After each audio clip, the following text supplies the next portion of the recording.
Hi, this is Deb Potts. I'm sitting in my prayer chair. This is where I come every day to read God's Word and to pray and to hopefully grow as a noble woman.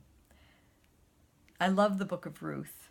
It tells us a story about this amazing, noble woman, Ruth, who wasn't even a Hebrew woman. She was a foreigner. She accompanies her bitter, angry, defeated mother-in-law, Naomi, back to Bethlehem. Naomi is a widow and she has just lost both of her sons and she doesn't have any grandchildren. She knows that her life is going to be one of poverty. And when she arrives in Bethlehem with Ruth, she meets some townspeople and they're so excited to see Naomi. But Naomi says, "Don't call me Naomi, call me Mara, because my life is bitter. I went away with my arms full and I came back empty. I have nothing." And I think about that scene with Naomi standing there delivering this horrible news to her friends and family members who haven't seen her in over 10 years. But right next to her is Ruth. Ruth is a widow too. Ruth just lost her husband, who was Naomi's son. Ruth never had children. She had been married for 10 years with no children.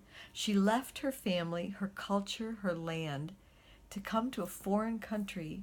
She probably has no hope of ever marrying again. And now all she has is this bitter, complaining mother-in-law. I'm so glad for the example that Ruth gives us, because if it was me, I would have been out of there. Let me tell you. What do you mean you have nothing? But Ruth doesn't act like I would have. Ruth is a noble woman, and she immediately goes to work finding food to feed herself and Naomi. And she is amazing. And in no time at all, everybody in the town is talking about her because she has such noble qualities. She is hardworking. She is respectful to her mother-in-law. She is loving. She is gracious. And everybody is talking about her. Little by little, you begin to see Naomi change. It takes her a while. She is really hurt by all the things that's happened to her in her life, but little by little, you see her change from seeing nothing but the problems to seeing the potential.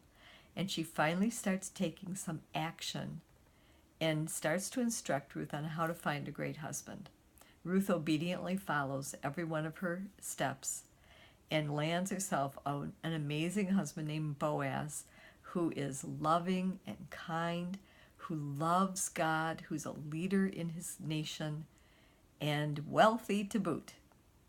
They have a son named Obed. And we learn in Ruth that Obed is in the direct line of succession for King David. He is in the genealogy of David. And when we look in Matthew chapter 1, we see Ruth herself is named in the genealogy of Jesus.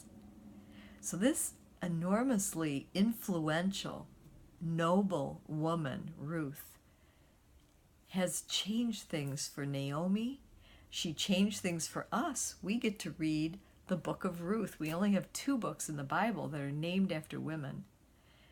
And she appears in the genealogy of Jesus, giving hope to many women and foreigners that there is a place for them in God's kingdom.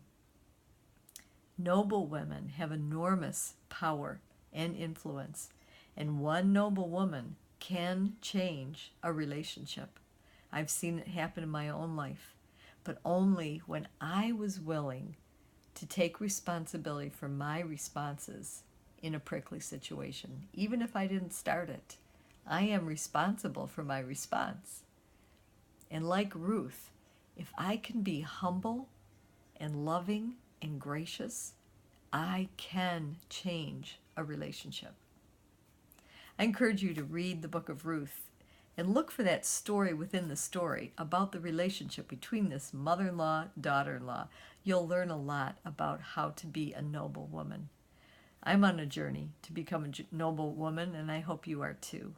This is Deb Potts, encouraging and equipping for exceptional life.